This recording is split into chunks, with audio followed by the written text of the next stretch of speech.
What makes this random 0-1 with just a bunch of keywords one of the best commanders in the format? Welcome back to my Learn to Play CEDH series where I break down common CEDH staples and explain how to use them to players who are new to the format, and today we are talking about Rograk.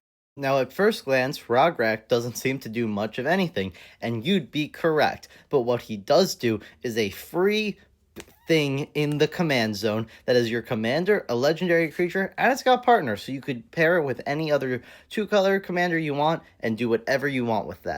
Now, what makes having a 0-mana commander so good?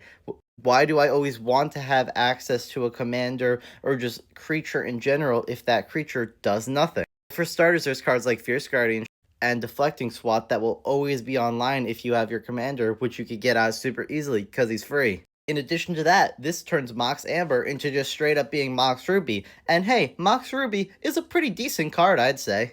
The other good thing about Rograk is because he does nothing but is free, he's incredibly expendable to something like Flare of Duplication or Culling the Weak. Anything that wants a commander, legendary creature, or just a creature in general to either exist or be sacrificed, Rograk is perfect for that. And the 0 mana is also nice in a Storm deck because Cheerios are good in those. Rograk's most traditional pairing is with Silas, a very common deck in the format called Rogsai. Silas does nothing, you never cast him, but what he does do is add blue and black to your color identity, so you're just playing a nice Grixis Turbo deck, normally winning with Adnaz or some sort of Underworld Breach line. Or just, of course, the classic Thassa's Oracle Demonic Consultation, which you could learn about in my previous CEDH for Beginners Guide. This deck, and pretty much any Rograk deck, just wants to move and win as fast as possible, possibly even on turn 1, or at least before you get a developed enough board state to do anything about it.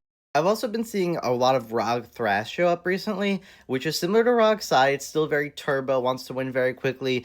It basically is green instead of black, and it will probably want to get infinite mana because that's how you most effectively utilize Thrasios.